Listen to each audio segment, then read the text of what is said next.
Okay, good morning, good evening to all of you. काल आपण rules of drug ऍडमिनिस्ट्रेशनचा first part complete केलेला आहे. राहिलेला पार्ट आज आपण डिस्कस करणार आहोत.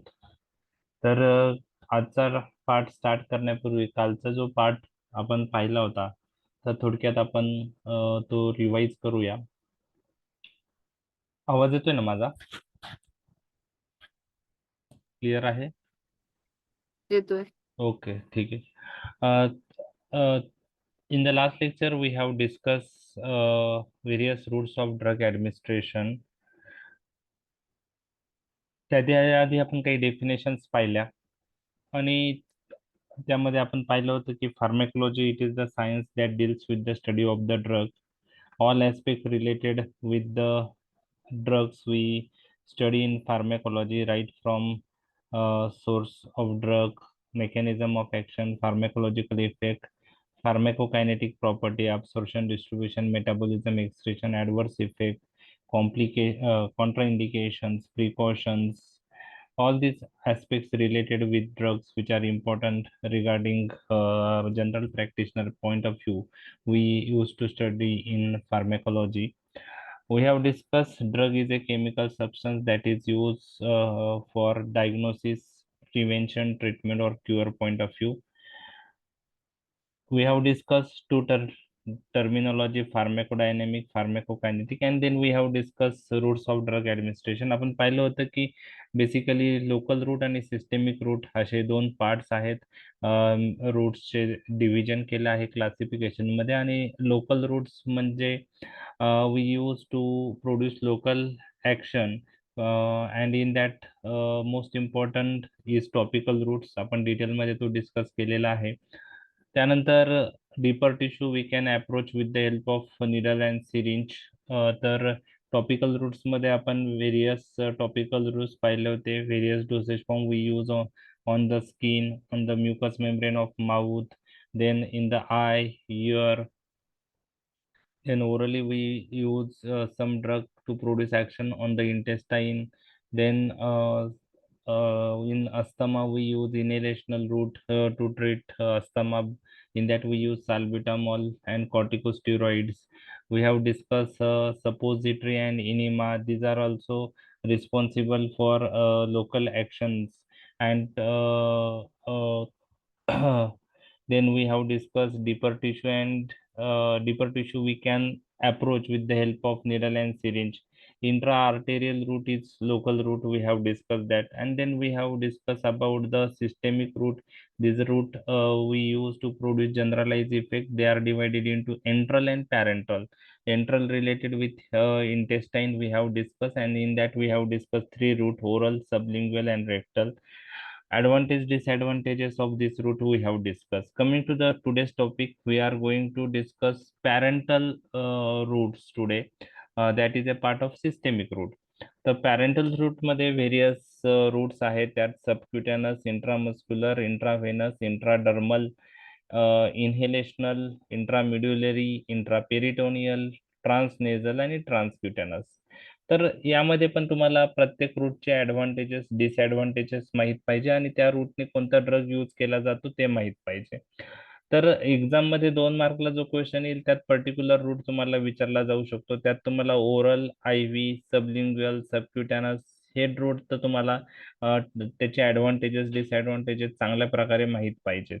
कॉमनली ओरल, आयव्ही वर क्वेश्चन येण्याचे चान्सेस असतात, आणि लॉंग क्वेश्चन आला तर त्यात तुम्हाला प्रत्येक रूट विषयी थोडक्यात मेन्शन करणं गरजेचं असतं, किंवा एनी 6 रूट्स विचारू शकता लॉंग क्वेश्चन मध्ये 7.5 मार्कच्या. तर त्या दृष्टीने आता पॅरेंटल रूट्स मध्ये पण आपण ऍडव्हान्टेजेस, डिसएडव्हान्टेजेस पर्टिक्युलर रूटच्या आणि कोणते ड्रग त्या रूटने यूज करतात. आता day to day clinical practice मध्ये तुम्ही यापैकी आयव्ही यूज, आयव्ही ओरल नंतर इंट्राव्हेनस रूट एक कॉमनली यूज केला जातो, इंट्रामस्क्युलर रूट यूज केला जातो. सबक्युटॅनस काही डिसीज मध्ये आपण तो यूज करतो, जसं इन्सुलिन आपण सबक्युटॅनस रूटने यूज करतो. तर सबक्युटॅनस रूट पहिले आपण डिस्कस करूया, आणि त्याचे ऍडव्हान्टेजेस, डिसएडव्हान्टेजेस आपण डिस्कस करूया. तर सबक्युटॅनस रूट ने जे ड्रग आपण देतो तर ते कुठं देतो, तर सबक्युटॅनस म्हणजे क्युटॅनस लेअरच्या खाली म्हणजे स्किनच्या खाली सबक्युटॅनस टिश्यू मध्ये आपण ड्रग ऍडमिनिस्टर करतो. तर subcutaneous route with the help of needle and syringe we administered the drug in subcutaneous tissue. तर site of injection subcutaneous tissue under the skin. आता सबक्युटॅनस टिश्यू विषयी एक अनाटॉमी पॉइंट ऑफ व्ह्यू एक point तुम्हाला लक्षात ठेवायचं की सबक्युटॅनस टिश्यूला nerve supply खूप चांगला असतो आणि ब्लड सप्लाय थोडा पुअर असतो. म्हणजे subcutaneous tissue is richly supply by nerves and having less vascular supply. त्याचं काय इम्पॉर्टंट आहे, काय पॉईंट त्याच्यावरून लक्षात ठेवायचं ते तुम्हाला मी सांगणार आहे. तर सबक्युटॅनस टिश्यूला नर्व सप्लाय चांगला असतो बट ब्लड सप्लाय थोडा कमी असतो. सबक्युटॅनस टिश्यू आर सप्लाइड विथ आपण म्हणू शकतो लेस व्हॅस्क्युलर ब्लड सप्लाय असतो. तर ऍडव्हान्टेजेस काय आहे सबक्युटॅनस रूटचे ते पहिले आपण पाहूया.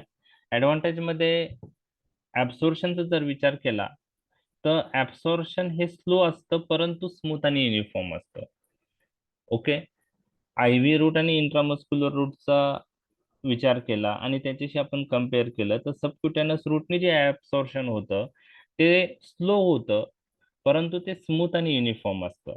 म्हणजे ऑनसेट ऑफ ऍक्शन स्लो असणार आहे ड्रग दिल्यानंतर लगेच ऍक्शन होणार नाही परंतु परंतु तिथून ड्रग स्लोली सिस्टेमिक सर्क्युलेशन मध्ये एंटर होतं आणि युनिफॉर्मली एंटर होतं. त्याच्यामुळे स्मूथ आणि युनिफॉर्म रिस्पॉन्स येतो. तर ऍब्सॉर्प्शन इज स्मूथ आणि uniform. Okay. But slower as compared to IV route or intramuscular route. Okay. दूसरा advantage depot preparation we can use by subcutaneous route.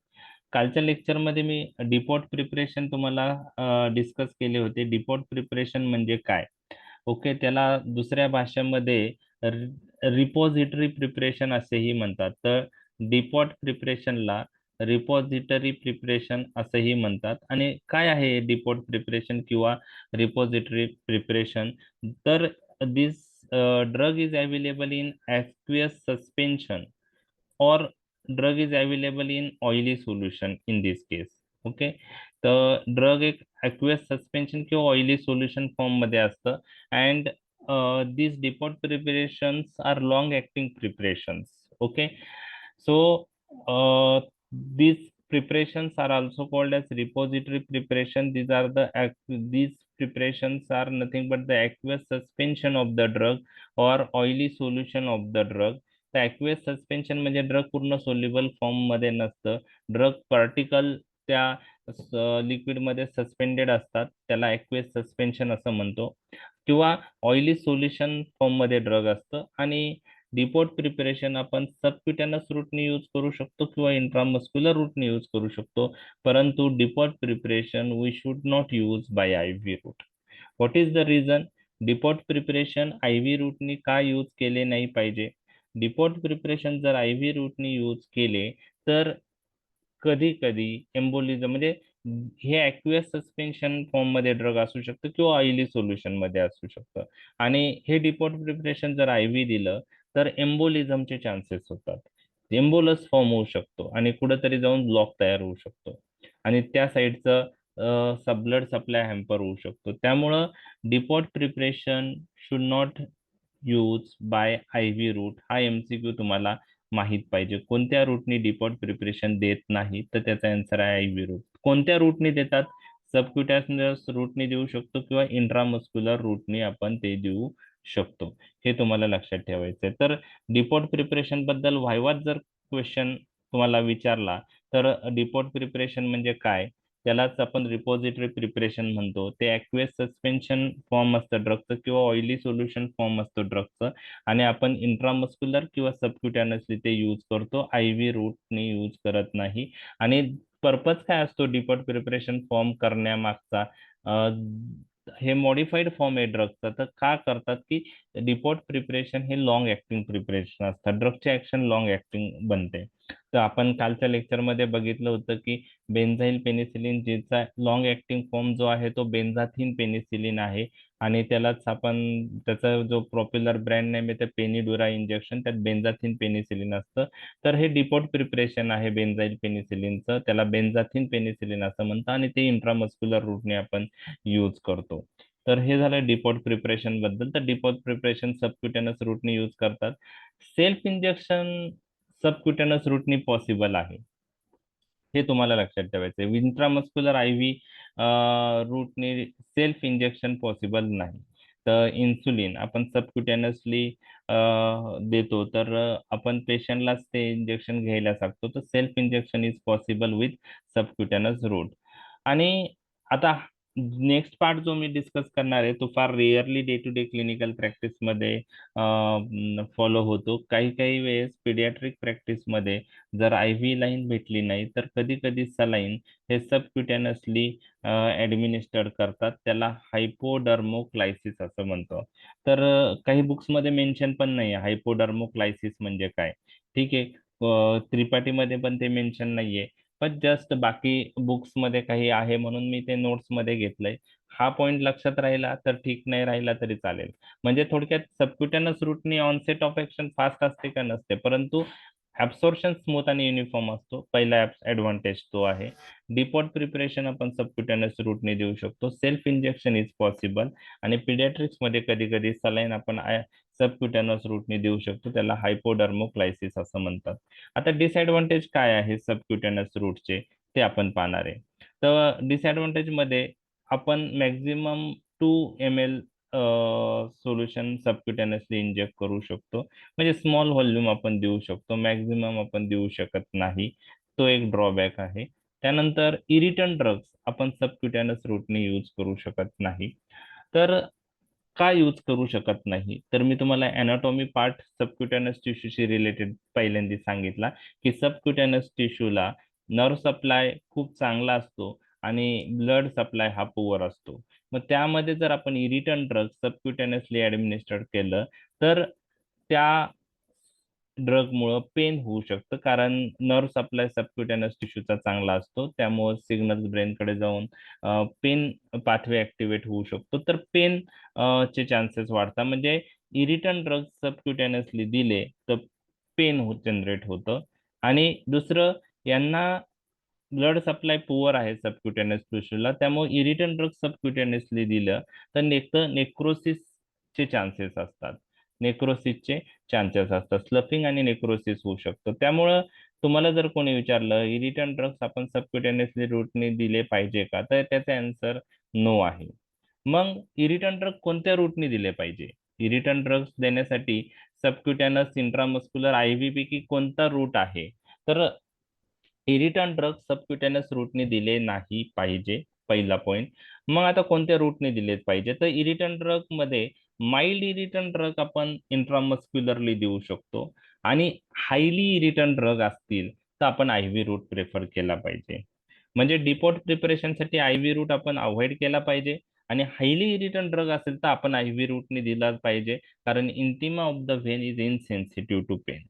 तर त्यामुळं irritant drugs, highly irritant drugs we use by I V route, mild irritant drugs we use by intramuscular route आणि irritant drugs we should avoid by subcutaneous route.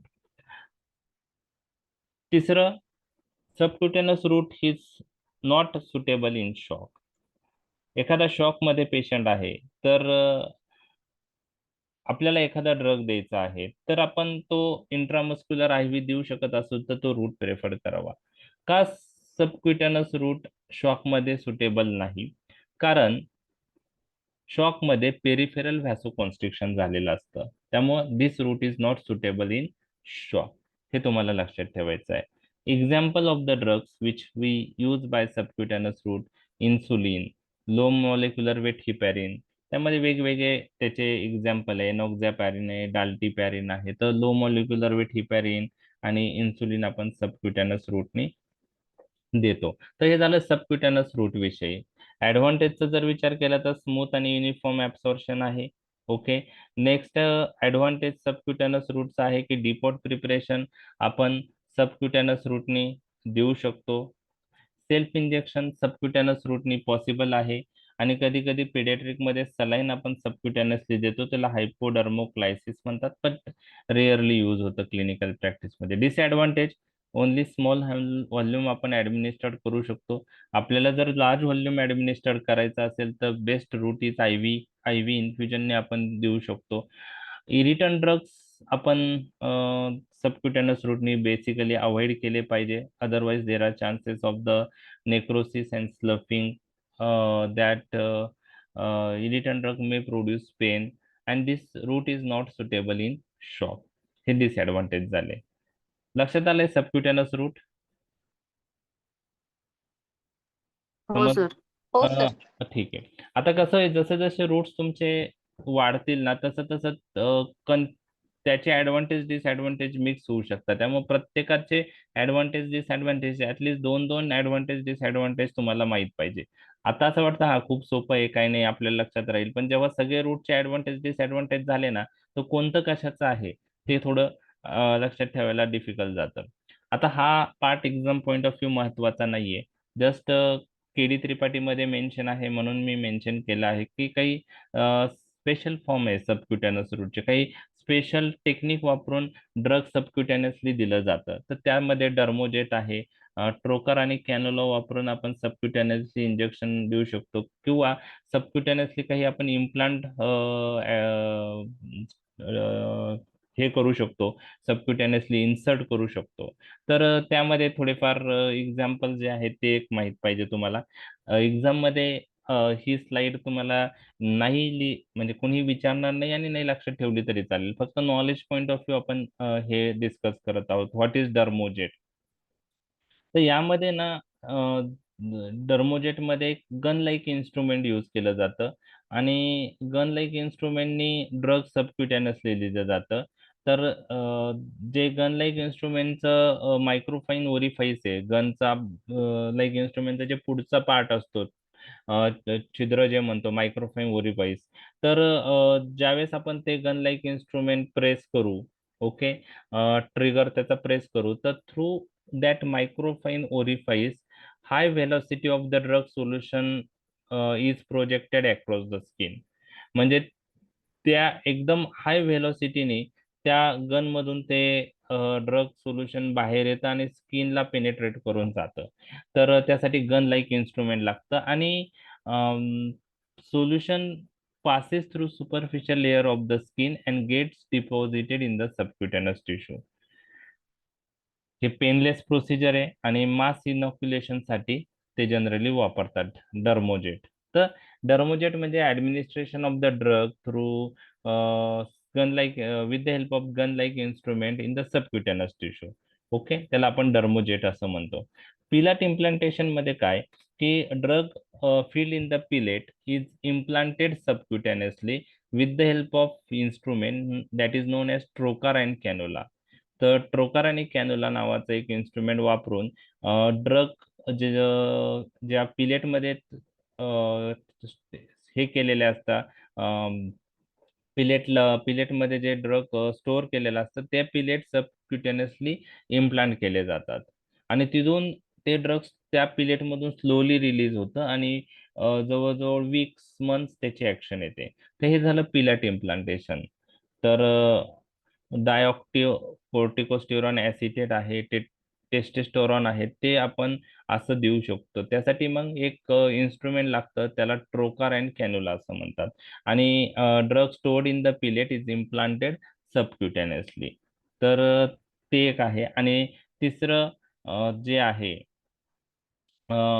Biodegradable and non biodegradable implants. तर हे काय आहे ते मी तुमच्याशी discuss करतो. Exam मध्ये हे तिन्ही पॉईंट तुम्हाला कोणी विचारणार नाही.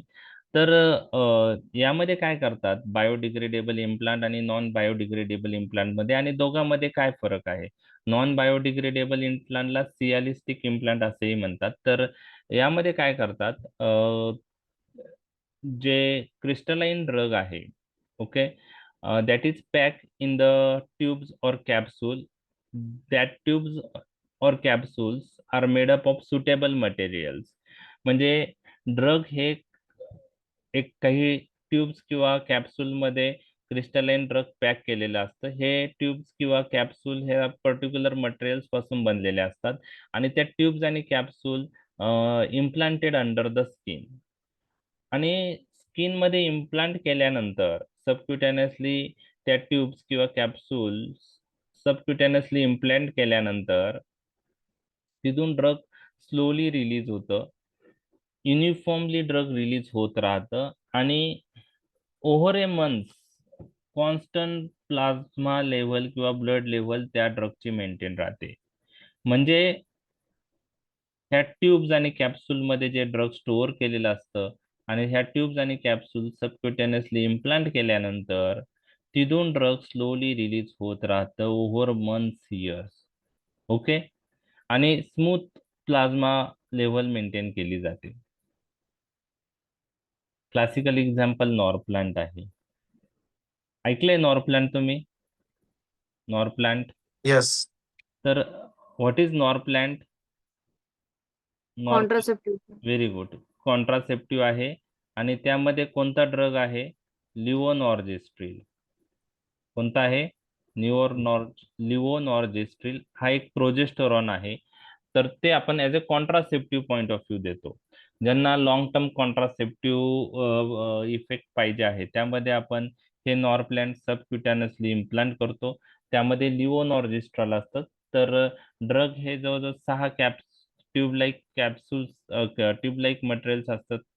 त्यामध्ये ट्यूब्स किंवा कॅप्सूल्स तर 6 कॅप्सूल्स आपण ते सबक्युटेनियसली इम्प्लांट करतो आणि तिथून ड्रग स्लोली रिलीज होत राहतं लिओनॉर्जेस्ट्रिल. आणि कॉन्ट्रासेप्टिव्ह इफेक्ट येतो. प्रेग्नन्सी प्रिव्हेन्शनसाठी त्याचा उपयोग होतो आणि त्याचं जवळजवळ इफेक्ट 5 वर्ष असतो. तर त्याला आपण नॉरप्लांट म्हणतो. आता यामध्ये नॉन बायोडिग्रेडेबल आणि बायोडिग्रेडेबल इम्प्लांट काय आहे? म्हणजे आपण पाहिलं होतं हे ट्यूब्स आणि कॅप्सूल मध्ये ड्रग फिलअप असतो आणि ह्या ट्यूब्स आणि कॅप्सूल सबक्युटेनियसली इम्प्लांट केल्या जातात ट्यूब्स किंवा कॅप्सूल. तर जेव्हा ड्रग रिलीज होतं हळूहळू आणि जेव्हा संपूर्ण ड्रग रिलीज झाल्यानंतर ट्यूब्स आणि कॅप्सूलचं काय करायचं? तर जर त्या ट्यूब्स आणि कॅप्सूल असे मटेरियलचा असेल जे बायोडिग्रेडेबल आहे तर असे इम्प्लांट परत बाहेर काढायची गरज पडत नाही. ते तिथंच डिग्रेड होऊन जाईल. नॉन बायोडिग्रेडेबल इम्प्लांट असेल म्हणजे ज्या ट्यूब्स आणि कॅप्सूल नॉन बायोडिग्रेडेबल मटेरियल पासून बनलेल्या असतील तर त्या ड्रगचा इफेक्ट संपल्यानंतर non biodegradable implant we have to remove after the effect of drug is over. तर हा फरक आहे. तर बेस्ट इज बायोडिग्रेडेबल इम्प्लांट. म्हणजे तुम्ही एकदा सबक्युटेनियसली इम्प्लांट केलं, ड्रगची इफेक्ट संपला, ओके, ते काय परत बाहेर काढायची गरज नाही कारण ते तिथल्या तिथं डिग्रेड होऊन जाणार आहे. तर हा फरक आहे. आणि नॉरप्लांट हा एक एक्झाम्पल तुम्हाला लक्षात ठेवायचं. कोणी विचारलं नॉरप्लांट काय आहे, कसं इम्प्लांट करतात, त्याचं कशासाठी वापरलं जातं, तर त्याचे आन्सर तुम्हाला इथं क्लिअर झाले.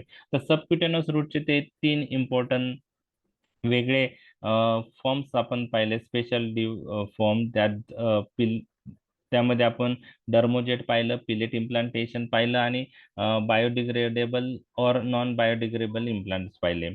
इंट्रामस्क्युलर रूट आता आपण दुसरं पाहणार आहे. इंट्रामस्क्युलर रूट नावामध्येच आहे की we administer drug in one of the large skeletal muscle. मग त्यामध्ये डेल्टॉइड मसल असेल, ट्रायसेप असेल, ग्लुटियस मॅक्झिमस मसल असेल, त्यात आपण ड्रग ऍडमिनिस्टर करतो. जे लहान मुलं असतात तर त्यांच्यामध्ये आपण थाय मध्ये व्यास्टस लॅटरलिस मसल मध्ये जनरली ड्रग ऍडमिनिस्टर करतो इंट्रामस्क्युलर पॉइंट ऑफ व्ह्यू. तर काही व्हॅक्सिन्स असतात पहा जे इंट्रामस्क्युलरली आपण लहान मुलांना देतो. तर आपण ते इंट्रामस्क्युलरली देताना लहान मुलांना व्यास थाय मध्ये देतात. ठीक आहे. तर व्यास्टस मसल थाय मध्ये असतात. ओके. तर व्यास्टस मसल, व्यास्टल मीडियालिस, व्यास्टल लॅटरलिस असे मसलचे नाव आहे. तर अॅनाटॉमी मध्ये तुम्ही ते मसल्स ऐकले असतील. तर वायवामध्ये असं विचारलं जाऊ शकतं की चिल्ड्रन मध्ये ग्लुटियस मॅक्झिमस मसल मध्ये आपण का देत नाही ड्रग्स? तर जोपर्यंत बच्चू चालत नाही तोपर्यंत ग्लुटियस मॅक्झिमस मसल फुल्ली डेव्हलप झालेला नसतो. तो फार टायनी असतो. त्याच्यामुळं ग्लुटियस मसल मध्ये आपण इंजेक्शन तोपर्यंत देत नाही जोपर्यंत तो बेबी चालत नाही. बेबी जसं चालायला लागतो तसं ग्लुटेस मसल तो डेव्हलप होतो आणि त्यानंतर मग आपण नंतर देऊ शकतो. तर थोडक्यात काय की लहान मुलांमध्ये आपण थायमध्ये पण इंजेक्शन देतो इंट्रामस्क्युलर आणि व्हॅस्टस मसल मध्ये देतो आणि तुम्ही काही व्हॅक्सिनचं ऍडमिनिस्ट्रेशन थायमध्ये बघितलं असेल. तर चिल्ड्रनमध्ये थायमधलं इंजेक्शन तुम्हाला सर्वांना माहित आहे, ठीक आहे. तुम्ही पाहिलं असेल क्लिनिकल प्रॅक्टिसमध्ये. ओके. फक्त का नाही यूज करत ग्लुटियस मॅक्झिमस ते लक्षात आलं तुमच्या? ओके. ग्लुटियस मसल. ओके. ठीक आहे. आता इंट्रामस्क्युलर रूटचा ऍडव्हान्टेज आपण पाहणार आहे. तर अॅनाटॉमी पार्ट सबक्युटेनस रूट पेक्षा थोडा वेगळा आहे. अॅनाटॉमीचा पार्ट काय आहे? सबक्युटेनस टिश्यूला नर्व सप्लाय रिच होता आणि ब्लड सप्लाय पुअर होता. इथं उलट असतं, नर्व सप्लाय लेस असतो आणि ब्लड सप्लाय चांगला असतो. ब्लड सप्लाय चांगला असतो. त्यामुळे नर्व सप्लाय हा पुअर असल्यामुळं आणि ब्लड सप्लाय चांगला असल्यामुळं माइल्ड इरिटंट ड्रग आपण ह्या पेशंटला दिले तरी एवढं पेन होत नाही. तर mild irritant drug we can ऍडमिनिस्टर इंट्रामस्क्युलरली आणि हायली इरिटंट ड्रग आपण IV रूटने यूज करतो, हे आपण डिस्कस केलेलं आहे. ऍब्सॉर्प्शनचा जर विचार केला तर absorption is faster and more predictable as compare to oral and subcutaneous route. Oral आणि सबक्युटेनस रूट पेक्षा इंट्रामस्क्युलर रूटने ऍब्सॉर्प्शन हे फास्टर असतं आणि मोर प्रेडिक्टेबल असतं. Third advantage, depot preparations we can use by intramuscular route. Depot प्रिपरेशनलाच आपण repository preparation म्हणतो. ते ऑइली सोल्युशन्स किंवा ॲक्वेस सस्पेन्शन असतं आणि आपण एक्झाम्पल पण पाहिलं, बेन्झाथिन पेनिसिलिन. ओके. अजून डिपॉट मिड्रॉक्झी प्रोजेस्टेरॉन ऍसिटेट आहे. ओके. तर डिपॉट प्रिपरेशन आपण इंट्रामस्क्युलर रूटने देऊ शकतो. तर ऍडव्हान्टेजेस काय झाले इंट्रामस्क्युलर रूटचे? माइल्ड इरिटंट ड्रग आपण इंट्रामस्क्युलरली देऊ शकतो. ऍब्सॉर्प्शन हे फास्टर आणि मोर प्रिडिक्टेबल आहे ऍज कम्पेअर टू ओरल आणि सबक्युटेनस रूट. ओके. आणि depot injections we can use by intramuscular route. Disadvantage काय? इंट्रामस्क्युलर रूट साठी परफेक्ट असेप्टिक प्रिकॉशन लागते. म्हणजे स्टरिलाइज झाला पाहिजे तो पार्ट. त्यासाठी आपण असेप्टिक प्रिकॉशन फॉलो करणं गरजेचं आहे. जर ती फॉलो नाही केली तर there are chances of abscess formation at the site of injection. Gluteus maximus muscle मध्ये जास्त करून आपण इंट्रामस्क्युलरली इंजेक्शन देतो. तर इंट्रामस्क्युलरली इंजेक्शन देत असताना कधी कधी नर्व डॅमेजचे चान्सेस असतात. त्यामुळं साईट फार महत्वाची, कुठं द्यायचं. समजा बटकमध्ये तुम्ही इंजेक्शन देत असेल तर नर्व डॅमेज अवॉइड करण्यासाठी बटक मध्ये तुम्ही इंजेक्शन कुठं दिलं पाहिजे. ओके. तर बटक मध्ये अप्पर आउटर क्वाड्रन मध्ये आपण जनरली इंजेक्शन देतो to avoid sciatic nerve damage. Okay. तर कधी कधी इंट्रामस्क्युलर इंजेक्शन देताना नर्व डॅमेज होऊ शकतं. Buttock point of view. Okay. Buttock point of view तुम्हाला अप्पर आउटर क्वाड्रन मध्ये इंजेक्शन द्यायला पाहिजे. तर त्याचे इमेज मी ग्रुपवर शेअर करेल, कोणता क्वाड्रन काय आहे, अप्पर आउटर क्वाड्रन काय. तर 4 क्वाड्रन बटक समजा आपण 4 क्वाड्रन मध्ये डिवाइड केलं तर upper outer, upper inner, lower outer, lower inner असं होतं. तर अप्पर आउटर क्वाड्रन मध्ये आपण बटक मध्ये इंजेक्शन द्यायला पाहिजे to avoid damage to the sciatic nerve. जर सियाटिक नर्व डॅमेज झाली, जर साइट ऑफ इंजेक्शन चुकीचा असेल तर त्यामध्ये फूड ड्रॉप होऊ शकतो. ओके. पॅरालायसिस होऊ शकतं, त्याच्यात फूड ड्रॉप होऊ शकतो सियाटिक नर्व डॅमेज झाल्यामुळे. आपण लार्ज व्हॉल्यूम इंट्रामस्क्युलरली ऍडमिनिस्टर करू शकत नाही. जास्तीत जास्त 10 ml पर्यंत देऊ शकतो. 2 ml आपण सबक्युटेनस रूटने पाहिलं होतं, 10 ml आपण इंट्रामस्क्युलर रूटने देऊ शकतो. एखादा पेशंट अँटीकोएग्युलंट ड्रग वर आहे, सपोज वॉरफेरिन वर आहे किंवा हिपॅरिनवर आहे.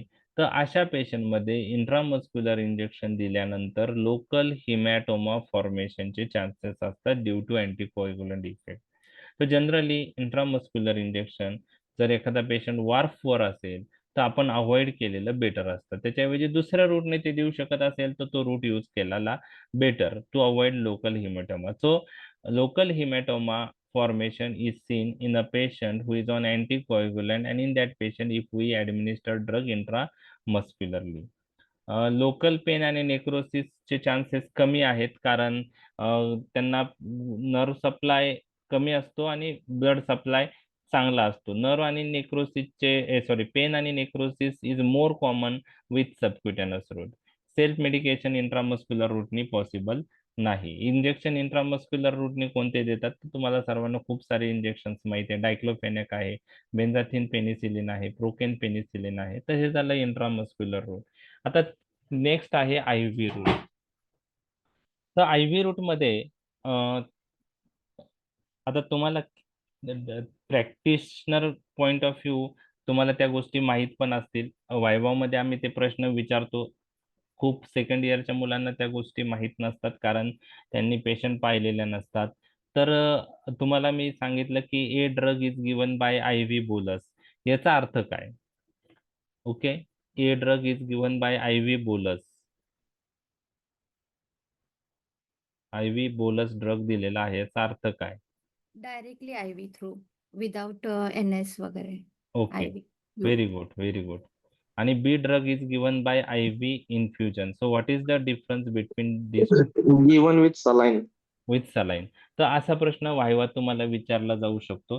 तर आय व्ही बोलस आणि आय व्ही इन्फ्युजन असे दोन मेन आय व्ही ड्रग देण्याचे प्रकार आहे. I V bolus means drug is administered without dilution in emergency. आपल्याला फास्ट ऑनसेट ऑफ ॲक्शन पाहिजे तर त्यामध्ये आपण डायरेक्टली निडल अँड सिरिंजने ड्रग आय व्ही देऊ शकतो, किंवा इंट्रागॅन टाकलेला असेल पेशंटमध्ये तर आपण directly drug without dilution syringe मध्ये घेऊन ते इंट्राकॅथ थ्रू देऊ शकतो. That is I V bolus. So in emergency condition we preferred I V bolus because आपण कॉन्सन्ट्रेटेड ड्रग ऍडमिनिस्टर करतोय, त्यामुळं चान्सेस ऑफ ऍडव्हर्स इफेक्ट जास्त असतात, त्याच्यामध्ये रिस्की आहे ते. आणि दुसरं आहे आय व्ही इन्फ्युजन. तर आय व्ही इन्फ्युजन मध्ये आपण ड्रग आय व्ही फ्लुइड मध्ये मिक्स करतो. मग ते नॉर्मल सलाईन असेल, 5% डेक्स्ट्रोज असेल, ओके, DNS असेल, RL असेल, तर त्यामध्ये आपण ड्रग मिक्स करतो आणि त्यानंतर through I V tube drug slowly administer करतो. आणि आपण ते ड्रग स्लोली ऍडमिनिस्टर करतो over 3 hour, 4 hour, 5 hour, depending on the I V इन्फ्युजनचा रेट. तर ते झालं आय व्ही इन्फ्युजन. तर आय व्ही बोलस आणि आय व्ही इन्फ्युजन असं जर तुम्हाला कोणी विचारलं तर त्यातला फरक तुम्हाला व्हायवा मध्ये सांगता आला पाहिजे. तुम्हाला तो माहित आहे नाही, सगळ्यांनाच माहित आहे, कारण तुम्ही ते प्रॅक्टिस मध्ये हे दोन्ही यूज करतात. ठीक आहे. तर यानंतर एक मिनिट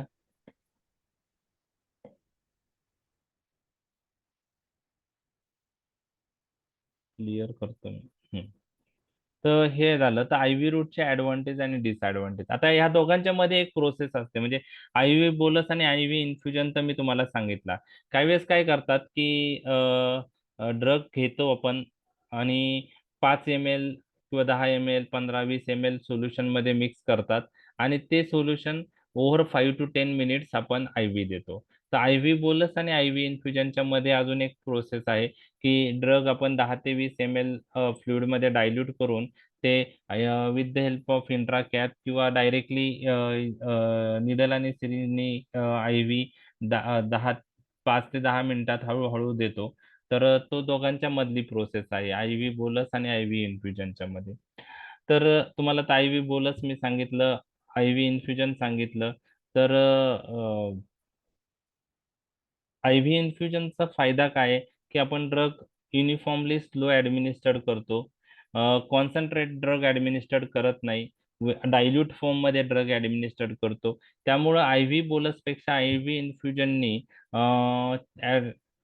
टॉक्झिसिटीचे चान्सेस कमी आहे आणि कॉन्स्टंट प्लाझ्मा कॉन्सन्ट्रेशन मेंटेन राहतं. आणि आय व्ही इन्फ्युजनने आपल्याला जर लार्ज व्हॉल्यूम द्यायचे असेल तर पण आपण देऊ शकतो लार्ज व्हॉल्यूम ऑफ ड्रग. तर आता ऍडव्हान्टेजेस काय आय व्ही रूटचे? तर I V route it is the route of choice in emergency. Okay.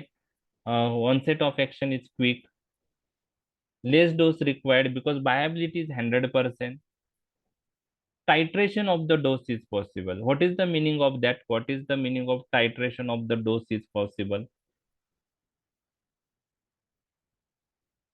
टायट्रेशन म्हणजे काय? जेव्हा आपण I V fluid sorry I V इन्फ्युजनने ड्रग देतो तर depending on the response we can adjust the rate of administration. Okay. तर I V इन्फ्युजनचा जो रेट आहे, बरोबर आहे, number of drops per minute जो आहे तो आपण ऍडजस्ट करू शकतो, बरोबर आहे. आणि जर आपण रेट ऑफ इन्फ्युजन स्लो केलं तर ड्रग स्लोली एंटर होईल, रेट ऑफ इन्फ्युजन वाढवलं तर ड्रग फास्ट एंटर होईल, चांगले ऍक्शन येईल. तर according to the response we can adjust the drug administration, that is known as titration. Large volume of fluids we can administer by IV route. आणि तुम्हाला मी सांगितलं highly irritant drugs we can use by I V route because intima of the vein is insensitive and after administration drugs diluted in the blood. So highly irritant drug intramuscular, subcutaneous आणि I V route पैकी कोणत्या रूटने देता असं जर MCQ आला तर highly irritant drugs कोणत्या रूटने देतो आपण? IV. I V. हे तुम्हाला लक्षात. आणि कोणते प्रिपरेशन आय व्ही रूटने अवॉइड करायचे? Depot preparation. Depot preparation. Very good. तर हे दोन एमसीक्यू तुम्हाला आता टिप ऑफ टंग पाहिजे, कधी विचारलं तरी आलं पाहिजे. डिसएडव्हान्टेजेस काय आय व्ही रूटचे? ओके. What is thrombophlebitis? तुम्हाला जर विचारलं what is thrombophlebitis? Inflammation of vein. Inflammation of the vein. Vein. Itis म्हणजे इन्फ्लामेशन ऑफ द वेन. कधी कधी आपण ड्रग आपण आय व्ही रूटने देतो त्यावेळेस इन्फ्लामेशन होऊ शकतं, बरोबर आहे. त्यासाठी असेप्टिक प्रिकॉशन फॉलो करणं खूप गरजेचं आहे, स्ट्रिक्ट असेप्टिक प्रिकॉशन. आणि this is a very risky route कारण व्हेनी vital organs are expose to the high concentration of drug, त्यामुळे साईड इफेक्ट जास्त आहे. And once injected it is not recalled म्हणजे काय की समजा ओरली आपण ड्रग दिलं तर 2 तासामध्ये आपण अनएब्सॉर्ब ड्रग रिमूव्ह करू शकतो गॅस्ट्रिक लवाजने. पण इथं तसं नाही, एकदा इंजेक्ट केलं ते डायरेक्ट सिस्टेमिक सर्क्युलेशन मध्येच एंटर होतं, बरोबर आहे. तर एकदा इंजेक्ट केल्यानंतर परत आपण ते काढू नाही शकत. Next disadvantage, depot preparations we should not use by IV route. If we use depot preparation by IV route, there is risk of embolism. लक्षात घ्या. मग बेन्झाथिन पेनिसिलिन पेनिडुरा दर महिन्याला देतात ते प्रोफॅलेक्सिस इन रुमॅटिक फिवर, तर आपण ते इंट्रामस्क्युलर द्यायचं, कधीच IV देत नाही का?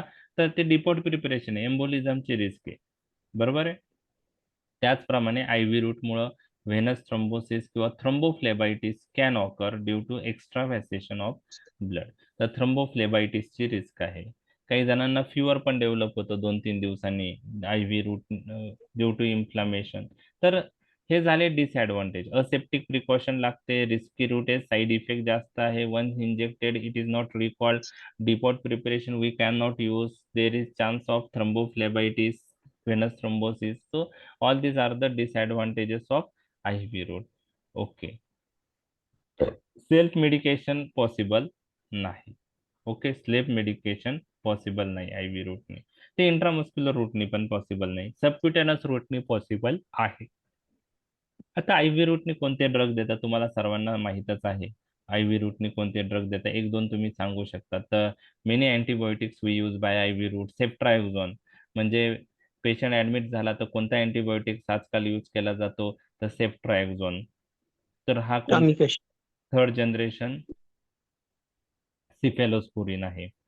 अमाइनोफायलिन, ओंडॅनसेट्रॉन हे सगळे ड्रग आपण आय व्ही यूज करतो.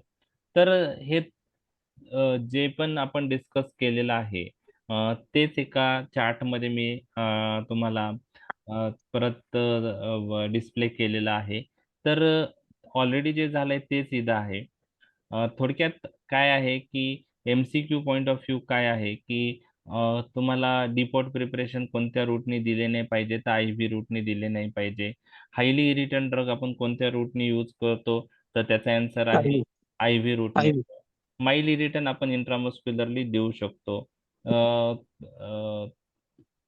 जास्त ऍडव्हर्स इफेक्टची रिस्क कोणत्या रूट बरोबर आहे, तर IV रूट बरोबर आहे. तर हे सगळे MCQ आता तुमचे क्लिअर झालेले आहेत. ओके. तर बाकीचे जे रूट आहेत आता इंट्राडर्मल असेल, बाकी ट्रान्सडर्मल, ट्रान्सनेझल, ते डिटेलमध्ये तुम्हाला नाही माहीत असले तरी चालेल. त्याच्यावर म्हणजे ट्रान्सडर्मल रूटवर विचारू शकतात. इंट्राडर्मल, इंट्रापेरिटोनियल, ट्रान्सनेझल, ट्रान्स नेझल नंतर बाकी काही असेल याच्यातले सिस्टेमिक रूट मधले ते ते ते क्वेश्चन येण्याचे चान्सेस कमी आहे. ट्रान्सडर्मल पॅचवर 2 मार्कला क्वेश्चन येऊ शकतो. तर इंट्राडर्मल रूट काय आहे आणि कोणते ड्रग इंट्राडर्मली देतात असं जर आलं तुम्हाला, तर इंट्राडर्मल म्हणजे इन द डर्मिस, इंट्राडर्मल, आणि dermis is a part of the skin.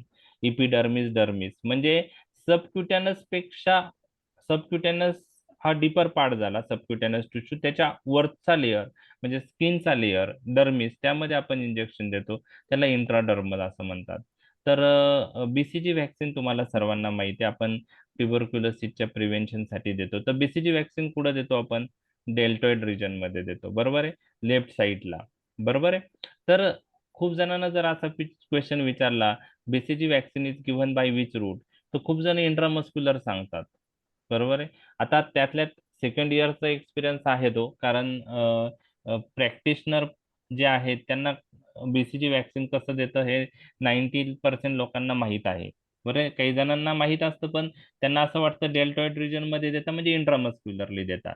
Deltoid region मध्ये आपण देतो, लेफ्ट डेल्टॉइड रिजन मध्ये, पण आपण कोणत्या रूटने देतो? इंट्राडर्मल रूटने. Intradermal. Intradermal. Okay, intradermal in the dermis, in the dermis skin मध्येच देतो आपण. इपिडर्मिसचा खालचा लेअर डर्मिस. ओके, तर डर्मिस म्हणजे स्किनचाच पार्ट आहे, तर डर्मल लेअर मध्ये आपण देतो. तर BCG व्हॅक्सिन झालं.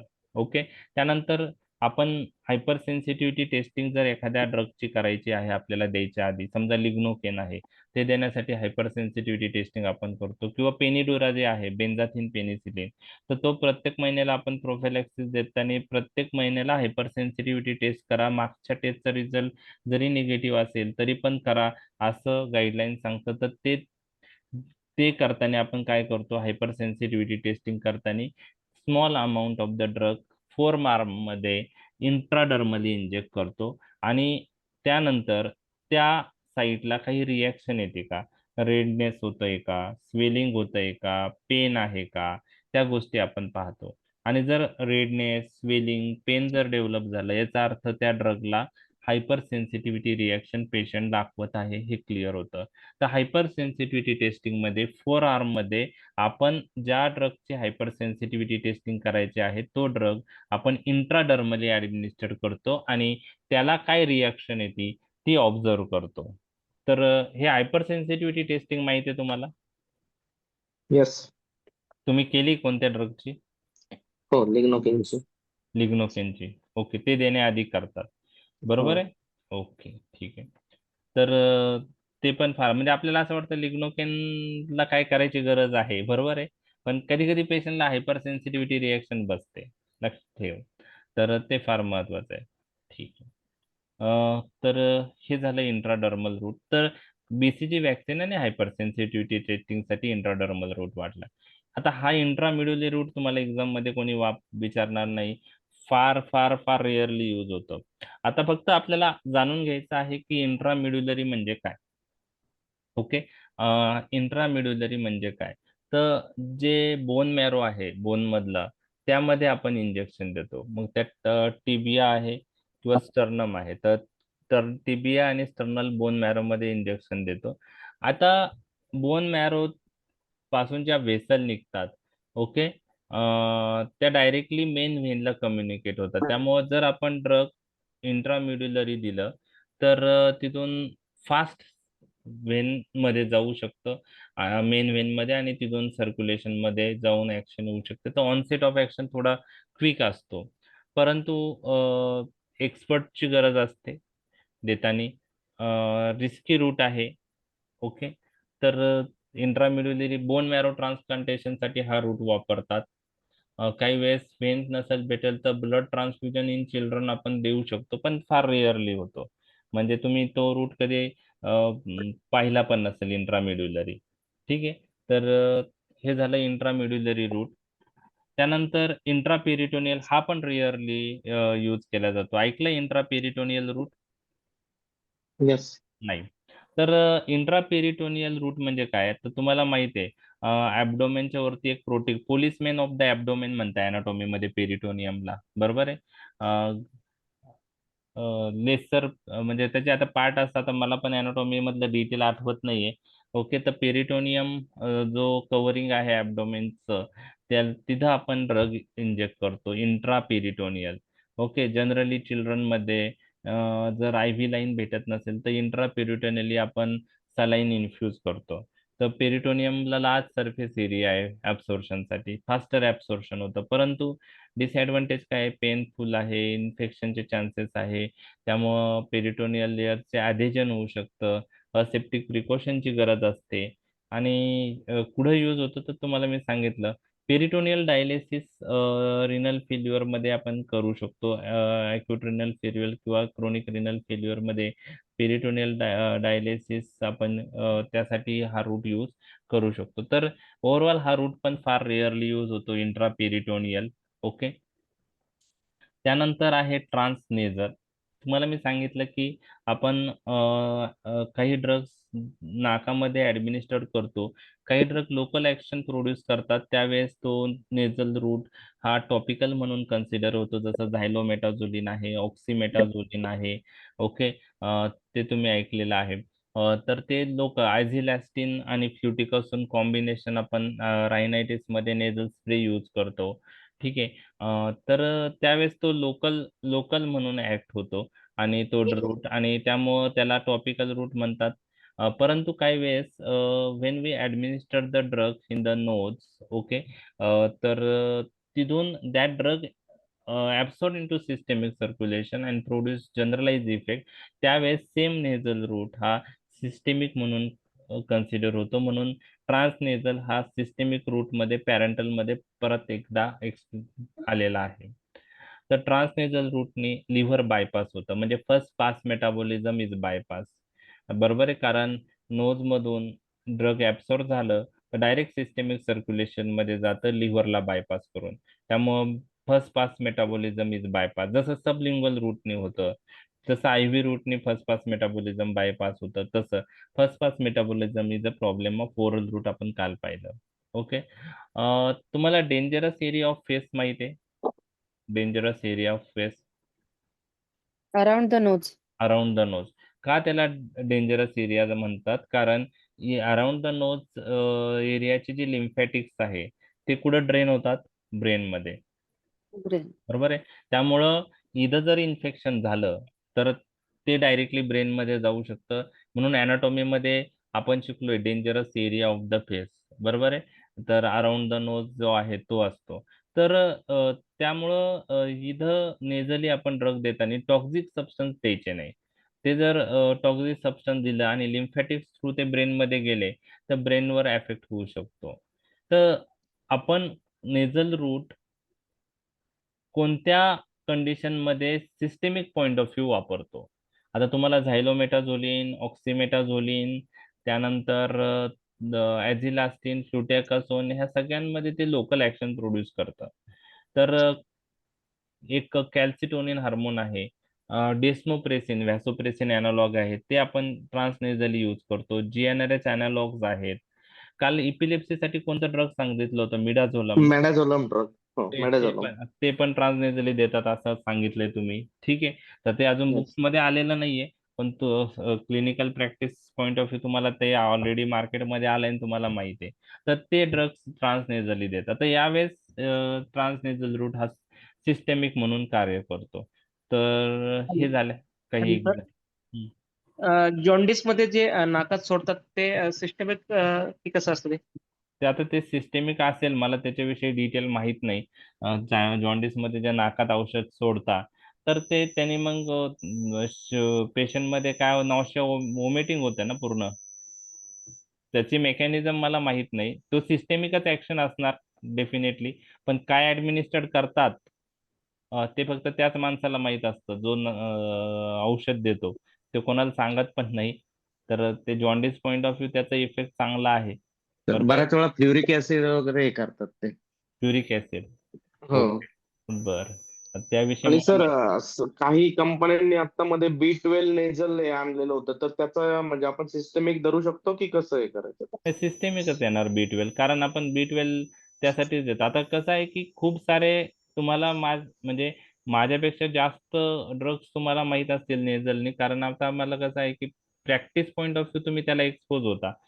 तुम्हाला ते त्याच MR तुम्हाला ते अप्रोच हो हो. करतात आणि तुम्हाला सांगतात. तर B12चं आलंय नेझल, तर ते पण सिस्टेमिकच त्याचा इफेक्ट असणार आहे. ओके. लोकली कधी देतात जनरली ते ना लो नेझल डिकंजेस्टन असेल, ॲलर्जिक रायनायटिस असेल, त्याच वेळेस आपण ते लोकली देतो. किंवा इपिस्टॅक्सिस झालेला असेल तर ॲड्रेनालिनचं आपण कापूस भिजवून तो ॲड्रेनालिनचा पॅक लावतो ना लोकली इफेक्ट हो येण्यासाठी. हो. तर इपिस्टॅक्सिस मध्ये. इपिस्टॅक्सिस मध्ये ॲड्रेनालिन आपण यूज करतो. तर त्यावेळेस ती लोकल ऍक्शन होती पेरिफेरल ब्लड वेसल म्युकोजावर. तर अदरवाईज म्हणजे बाकी जे आता त्याचा इफेक्ट कशात यूज होतो त्याच्यावरून तुम्हाला लक्षात येतो तो सिस्टेमिक रूट आहे का नाही. आता व्हिटॅमिन B12 ब्लड मध्ये डिफिशियन्सी असते म्हणून आपण देतो, म्हणजे तो नाकातून दिल्यानंतर तो ऍब्सॉर्बच होणार आहे सिस्टेमिक सर्क्युलेशन मध्ये. बरोबर आहे. Yes. तर ट्रान्सनेझली आता खूप सारे ड्रग्स मार्केटमध्ये आलेले आहेत. ठीक आहे. आता ट्रान्सडर्मल पॅच शेवटचा पार्ट आहे आता आपल्या लेक्चरचा. आता याच्यामध्ये तुम्हाला त्याचं स्ट्रक्चर कोणी विचारणार नाही बरं का. ट्रान्सडर्मल पॅच किंवा ट्रान्सक्युटॅनस रूट म्हणलं, ट्रान्सक्युटॅनस किंवा ट्रान्सडर्मल थेरापेटिक सिस्टीम असं जरी म्हणलं तरी पण ते एकच आहे. तर पहिलं एक लक्षात घ्या की हा सिस्टेमिक रूट आहे, लोकल रूट नाही. आपण ते पॅच स्किनवर अप्लाय करतो. त्या पॅच मध्ये ड्रग असतं. ड्रग स्लोली ऍब्सॉर्ब होतं, सिस्टेमिक सर्क्युलेशन मध्ये येतं आणि मग ते जनरलाइज इफेक्ट प्रोड्यूस करतं. तर हा लोकल रूट नाही, ट्रान्सडर्मल रूट किंवा ट्रान्सक्युटॅनस रूट म्हणता काही बुक्स मध्ये. त्याचं नाव ट्रान्सक्युटॅनस आहे, काही ठिकाणी ट्रान्सडर्मल थेरॅपेटिक सिस्टीम असं म्हणलं आहे, किंवा ट्रान्सडर्मल रूट जरी म्हणलं तर it is a systemic route. हे तुम्हाला लक्षात ठेवायचं आहे. लक्षात आलं?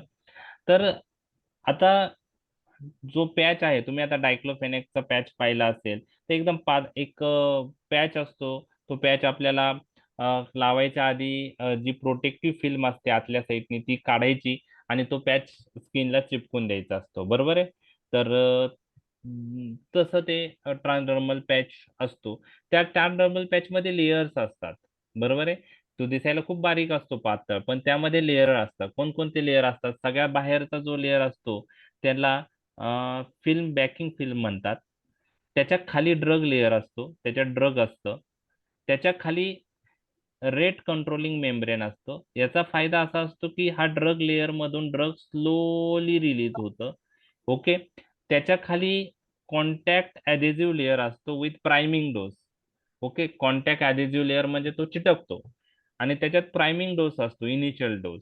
आणि त्याच्या खाली प्रोटेक्टिव्ह स्ट्रीप असते, ती आपल्याला लावायच्या आधी काढावं लागते. बरोबर आहे. ते ट्रान्सडर्मल पॅच लावायच्या आधी काढावं लागतं. हे सगळे लेयर्स आहेत. हे लेयर्स तुम्हाला एक्झाम मध्ये कोणी विचारणार नाही, फक्त तुम्हाला माहित पाहिजे की असं असं असतं. तर याचं मेकॅनिझम काय ते मी थोडक्यात सांगतो. सगळ्यात बाहेरची फिल्म ही बॅकिंग फिल्म आहे. दुसरा लेयर ड्रग रिझर्वायर आहे. ओके. हा जो येलो पोर्शन दिसत आहे तुम्हाला त्या ट्रान्सडर्मल पॅच मध्ये, हा येलो पोर्शन दिसत आहे, तर हा रेट कंट्रोलिंग मायक्रोपोर मेम्ब्रेन आहे. तर हा काय करतो, ह्या ड्रग ड्रगचं डिलिव्हरी स्किन सरफेसला किती झाली पाहिजे ते रेट त्याच्यावर डिपेंड असतो आणि स्लोली ड्रग रिझर्वायर मधून स्किन सरफेसवर येतो आणि ह्या रेट कंट्रोलिंग मायक्रोपोर मेम्ब्रेनच्या खाली ऍडेसिव्ह लेअर असतो आणि ऍडेसिव्ह लेअर तो चिपकतो स्किनला, बरोबर आहे.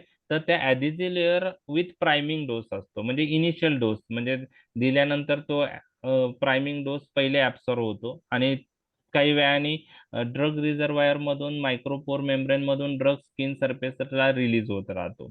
आता ह्या ऍडेसिव्ह लेअरला खाली त्याच्या खाली एक प्रोटेक्टिव्ह लेअर असतो, तो आपल्याला लावताना काढावा लागतो. तो काढला त्यानंतर ऍडेसिव्ह लेअर चिपकवायचा, बरोबर आहे, आणि तो चिपकून जातो आणि तिथून ड्रग स्लोली एंटर होतं.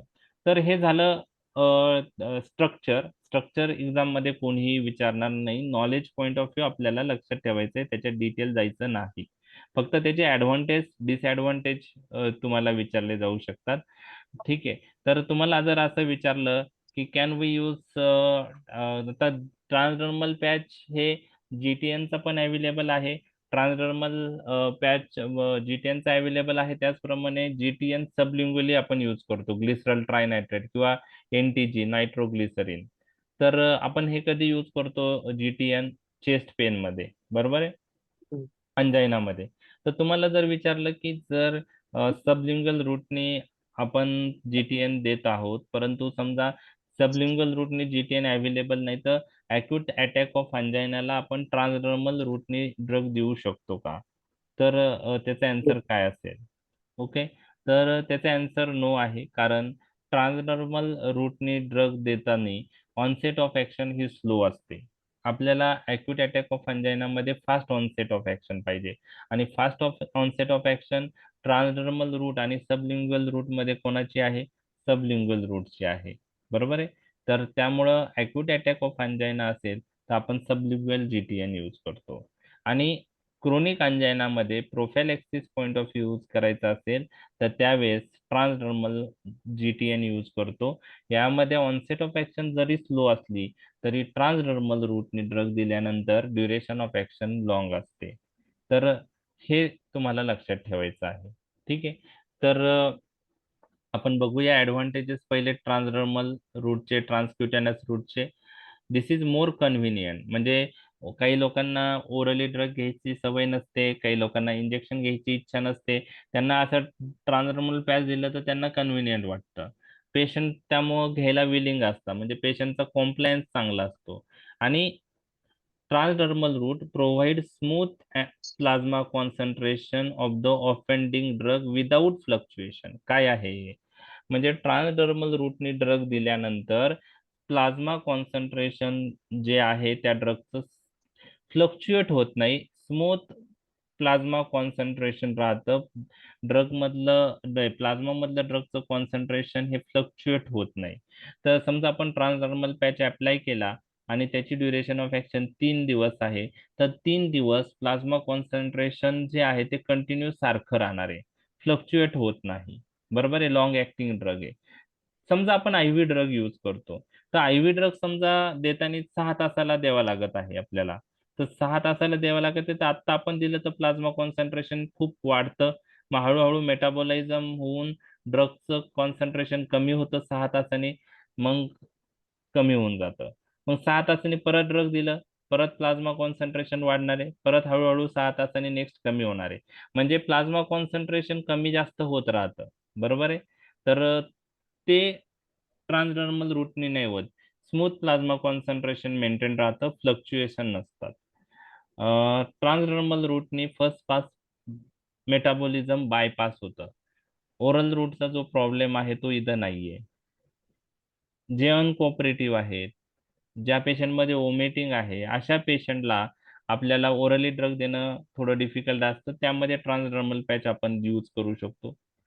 ड्युरेशन ऑफ ऍक्शन लॉंग आहे, हा एक आहे ऍडव्हान्टेज, आणि फ्लक्च्युएशन नसतं, प्लाझ्मा कॉन्सन्ट्रेशन सडनली खूप वाढत नाही, त्यामुळं साईड इफेक्टचे चान्सेस पण कमी असतात. डिसएडव्हान्टेज काय आहे ट्रान्सडर्मल पॅचचं रूटचं? तर onset of action is slow, हे फार महत्वाचं आहे. त्यामुळे आपण कशात यूज नाही करू शकत हे ड्रग? इमर्जन्सीमध्ये. म्हणजे ह्या रूटने ड्रग आपण इमर्जन्सी मध्ये यूज करू शकत नाही. म्हणजे GTN यूज करायचा असेल अॅक्यूट अटॅक ऑफ अँजायना तर आपण कोणत्या रूटने दिला पाहिजे? सबलिंग्युअली. सबलिंगल. ओके. तुम्हाला जर विचारलं की प्रोफॅलेक्सिस ऑफ अँजायनासाठी GTN यूज करायचं आहे तर मग सबलिंग्युअल यूज करणार का ट्रान्सडर्मल? तर येस, ट्रान्सडर्मल. कारण तिथं स्लो ऑनसेट आहे आणि ड्युरेशन ऑफ ऍक्शन लॉंग आहे. आपल्याला लॉंग ऍक्टिंग पाहिजे तिथं. बरोबर आहे. तर transdermal route, transcutaneous route is not suitable in emergency because onset of action is slow. आणि lipid insoluble drug, irritant drugs we cannot administered by transcutaneous route. High molecular weight drug we cannot administered by transcutaneous route. The irritant drug, lipid insoluble drug and high molecular weight drug are not used by transcutaneous route. Example transdermal patch चे तुम्ही मला सांगा कोणकोणते तुम्हाला माहित आहे transdermal रूटने drug use करतात? Nicotine patch, nicotine patch, okay. Fentanyl. Fentanyl. Fentanyl, okay. Chronic cancer pain साठी, okay. Lidocaine. Buprenorphine. Buprenorphine, yes yes. Lidocaine patch. Lidocaine patch, okay. आणि हार्मोनल थेरपीसाठी आपण इस्ट्रोजन पॅच पण करतो. Yes yes. तर fentanyl कोणत्या ग्रुपचा आहे? Fentanyl, buprenorphine. बरोबर आहे. बुप्रेनॉर्फिन देता तुम्ही, फेंटॅनिल देता. आपण कशासाठी देतो ते? पेन रे, पेन. पेन. क्रोनिक पेन असेल, कॅन्सर रिलेटेड पेन असेल तर हे ओपॉइड अनाल्जेसिक आहे. ओपॉइड मॉर्फिनच्या ग्रुपचे ड्रग आहे फेंटॅनिल, बुप्रेनॉर्फिन, ओके. तर आपण ते ट्रान्सडर्मल पॅचनी देऊ शकतो. निकोटीन पॅच आपण स्मोकिंग ज्यांना ऍडिक्टेड पेशंटसाठी देऊ शकतो. बरोबर आहे. Hormonal patch, sorry estrogen patch तुम्ही सांगितलेला आहे. बरोबर आहे. Hormonal replacement therapy point of view, ठीक आहे, ओके. अजून काय सांगितलं होतं तुम्ही? लिडोकेन. लिडोकेनचा तो कशासाठी वापरता? म्हणजे त्याचा रोल काही आहे का? याचं आपण म्हणजे पेन कमी होण्यासाठीच वापरतो. पेन कमी होण्यासाठी, पेन रिलीफ. लोकल पेन कमी करण्यासाठी. Yes. Okay, lidocaine patch, okay. तर तुम्हाला म्हणजे ट्रान्सडर्मल पॅचचे खूप सारे एक्झाम्पल माहीत आहे. तर GTN पण ट्रान्सडर्मल रूटने अवेलेबल आहे. फेंटॅनिल तुम्ही सांगितला, इस्ट्रॅडिओल तुम्ही सांगितलं, निकोटीन तुम्ही सांगितलं. काही इंडियामध्ये नाही अवेलेबल. त्यामध्ये आयसोसार्बाइड डायनायट्रेट, क्लोनिडीन, हायोसिन काही बाकी कंट्रीज मध्ये अवेलेबल आहे. तर त्यातल्या त्यात हायोसिन विषयी एक तुम्हाला विचारू शकतात. तर हायोसिन नावाचा जो ड्रग आहे, हा ड्रग ऐकलाय तुम्ही? यूज केलाय ओरली? नाही. Yes, sir. नाही. With muscle relaxer. Plain muscle. Nausea. Okay, nausea, okay, ठीक. Spasmodic pain. नाही, हायोसिन ब्युटिल ब्रोमाइड जे आहे बस्कोपॅन ते तुम्ही यूज केलं असणार आहे अँटीस्पाझमोटिक. Plain muscle. हा म्हणजे बस्कोपॅन यूज केलंय ना तुम्ही हा, अँटीस्पाझमोटिक म्हणून? बर. बस्कोपॅन कसं यूज करता? बस्कोपॅन IM पण आणि IV पण. IM, IV पण. ओरली पण देऊ शकतो. ओरली पण टॅबलेट आहे. ओके ओके, ठीक आहे. तो बस्कोपॅन जे आहे ते हायोसिन ब्युटिल ब्रोमाइड आहे. तर ते अँटीकोलिनर्जिक ग्रुपचं ड्रग आहे आणि हे ड्रग अँटीस्पाझमोटिक म्हणून यूज करतात. तर स्मूथ मसलचं स्पाझम असेल तर ते रिलीव्ह होतं. स्केलेटल मसल रिलेटेड नाही, स्मूथ मसल्स म्हणजे ॲब्डोमिनल पेन आहे त्यावेळेस आपण यूज करू शकतो. बरोबर आहे. किंवा ज्यांना nausea vomiting point of view पण आपण हे करू शकतो. तर मेन पहिले ते anti spasmodic point of view use होतं. अँटी स्पाझमोटिक हायोसिनचं ट्रान्सडर्मल पॅच काही कंट्रीमध्ये अवेलेबल आहे. हायोसिन ब्युटिल ब्रोमाइड हा मॉडिफाईड फॉर्म आहे हायोसिनचा. तर हायोसिन ट्रान्सडर्मल पॅच काही कंट्रीमध्ये अवेलेबल आहे. त्याला स्कोपेलामाइन असंही म्हणतात त्या ड्रगला. हायोसिनला दुसरं नाव स्कोपेलामाइन आहे. हायोसिन ओरली आपण यूज करू शकतो. हायोसिन ट्रान्सडर्मल पॅच काही कंट्रीमध्ये आहे. तर ते मोशन सिकनेस मध्ये यूज केला जातं. मोशन सिकनेस मध्ये. तर आपण इंडियामध्ये कोणता ड्रग मोशन सिकनेसला जास्त यूज करतात? Temetic. Temetic. ट्रॅव्हलिंगच्या वेळेस ओमिटिंग अवॉइड करायची असेल तर Promethazine. Avamine. ॲव्होमाइन टॅबलेट, त्यामध्ये हम्म. त्यामध्ये प्रोमिथॅझिन आहे, बरोबर आहे. Promethazine. Yes. कोणत्या ग्रुपचा ड्रग आहे तो माहिती आहे? प्रोमिथॅझिन. Yes correct. ॲव्होमाइन आपण यूज करतो. 25 mg टॅबलेट आपण सांगतो एखादा तास आधी स्टार्ट करा, द्या पेशंटला. तर ॲव्होमाइन कसा इफेक्टिव्ह आहे, बरोबर. तर ॲव्होमाइन काय काय सेंट्रल नर्वस सिस्टमवर ऍक्ट होऊन. Central nervous system, okay. तर ॲव्होमाइन म्हणजे मध्ये प्रोमिथॅझिन नावाचा ड्रग आहे, बरोबर आहे. तर प्रोमिथॅझिन हा ड्रग जर तुम्ही क्लासिफिकेशन मध्ये बघितलं तर तो अँटी हिस्टॅमिनिक ड्रग आहे. कोणता आहे? अँटी हिस्टॅमिनिक. Antihistaminic. त्याला फर्स्ट H1 अँटी हिस्टॅमिनिक, H1, आणि तो फर्स्ट जनरेशन अँटी हिस्टॅमिनिक आहे. मग त्यात क्लोरफेनिरामाइन मॅलिएट येतं, प्रोमिथॅझिन येतं, ओके, डायफेनहायड्रामाइन येतं, डायफेनहायड्रिनेट येतं. तर प्रोमिथॅझिन हा first generation anti histaminic drug आहे. आणि तुम्हाला लक्षात ठेवायचं आहे की फर्स्ट जनरेशन अँटीहिस्टॅमिनिक ड्रगला ऍडिशनल अँटीकोलिनर्जिक प्रॉपर्टी असते. कोणती असते? Additional anticholinergic property. आणि त्याच्यामुळं ते मोशन सिकनेस मध्ये उपयुक्त ठरतं. आता सेट्रिजिन पण अँटीहिस्टॅमिनिक ड्रग आहे, लिओसेट्रिजिन पण अँटीहिस्टॅमिनिक ड्रग आहे, बरोबर आहे. ते आपण Yes. मोशन सिकनेसला यूज करतो का? नाही. नाही. तर ते पण अँटीहिस्टॅमिनिक आहे, पण ते सेकंड जनरेशन अँटीहिस्टॅमिनिक आहे, न्यूअर अँटीहिस्टॅमिनिक आहे. आणि त्यांना ऍडिशनल अँटीकोलिनर्जिक प्रॉपर्टी नाहीये. त्यांना ऍडिशनल अँटीकोलिनर्जिक प्रॉपर्टी नाही आहे, बरोबर आहे. म्हणजेच आपण जे मोशन सिकनेस मध्ये प्रोमिथॅझिन यूज करतो तो अँटीहिस्टॅमिनिक ड्रग आहे, पण त्याला ऍडिशनल कोणती प्रॉपर्टी आहे? अँटीकोलिनर्जिक. Cholinergic. म्हणजे ते कोलिनर्जिक सिस्टीम ब्लॉक करतं. ठीक आहे. तर मोशन सिकनेस मध्ये वोमिटिंग का होते? तर ज्यावेळेस ट्रॅव्हलिंग स्टार्ट करतात तर काही लोकांना हा त्रास दिसून येतो, नॉशिया, वोमिटिंग होतं. तर यामध्ये काय होतं, जे आपला इनर इयर आहे, ओके,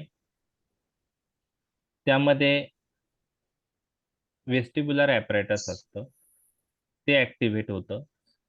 आणि इनर इयर मधला तो वेस्टिब्युलर ॲपरेटस ऍक्टिव्हेट झाल्यावर तिथून सिग्नल ओमिटिंग सेंटरकडे जातात. तिथून सिग्नल कुठे जातात? Omitting Vomiting. सेंटर. आणि ओमिटिंग सेंटर स्टिम्युलेट होतं आणि ओमिटिंग होतं. तर हे सिग्नल्स कसे जातात? हे सिग्नल्स वेस्टिब्युलर ॲपरेटस पासून ओमिटिंग सेंटरकडं कोलिनर्जिक लिंकने जातात. म्हणजे ह्या दोघांच्या मध्ये जे कनेक्शन आहे ती कोणती लिंक आहे? Cholinergic link. आणि हे लिंक काय करते? ओमिटिंग सेंटरच्या तिथं ऍसिटिल कोलिन रिलीज करते आणि ओमिटिंग सेंटरला ऍक्टिव्हेट करते. म्हणजे कोलिनर्जिक ऍक्शन मुळे ओमिटिंग सेंटर ऍक्टिव्हेट होतात, बरोबर आहे. मग Yes. तुम्हाला जर ओमिटिंग सेंटर ऍक्टिव्हेट झाले तर मग ओमिटिंग होणार आहे. आता ते तुम्हाला अवॉइड करायचं आहे. तुम्ही वेस्टिब्युलर ॲपरेटस तर स्टिम्युलेट होणारच आहे ट्रॅव्हलिंग झाल्यावर स्टार्ट, पण तिथून जे सिग्नल्स ओमिटिंग सेंटरकडे जात आहे ते कोलिनर्जिक लिंकने जात आहे. तिथे ऍसिटिल कोलिन रिलीज होतं आणि तो कोलिनर्जिक रिसेप्टरवर ऍक्ट होऊन ओमिटिंग सेंटर ऍक्टिव्हेट करतो. तर आपण जर अँटी कोलिनर्जिक ड्रग दिले तर हे ओमिटिंग सेंटर ऍक्टिव्हेट होणार नाही आणि ओमिटिंग होणार नाही.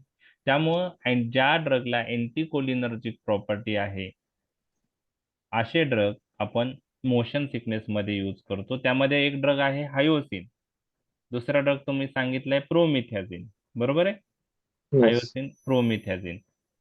तर त्यांना डायसायक्लोमाइन पण आपण यूज करू शकतो.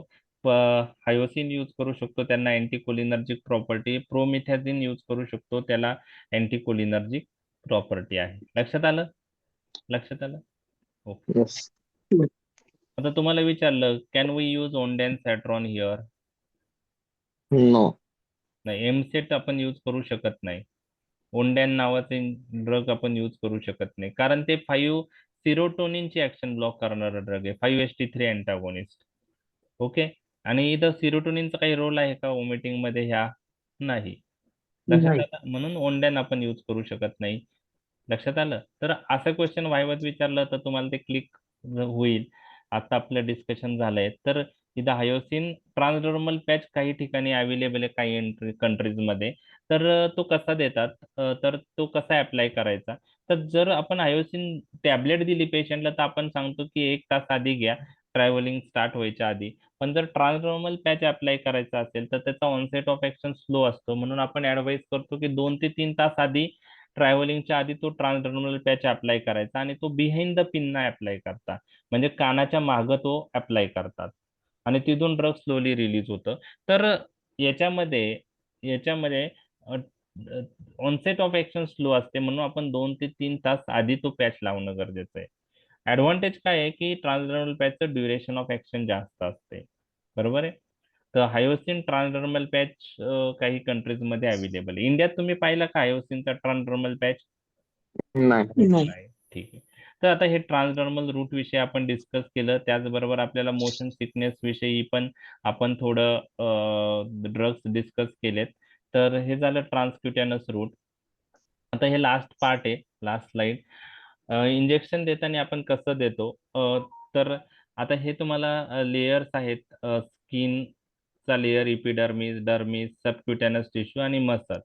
जर आपल्याला इंट्रामस्क्युलर इंजेक्शन द्यायचं असेल तर आपण स्किनशी किती अँगल पाहिजे आपला इंजेक्शनचा, निडल आणि सिरिंज आपण विथ द हेल्प ऑफ देतो तर इन्सर्ट करताना नाही. 90 डिग्री पाहिजे. बरोबर आहे. ठीक आहे.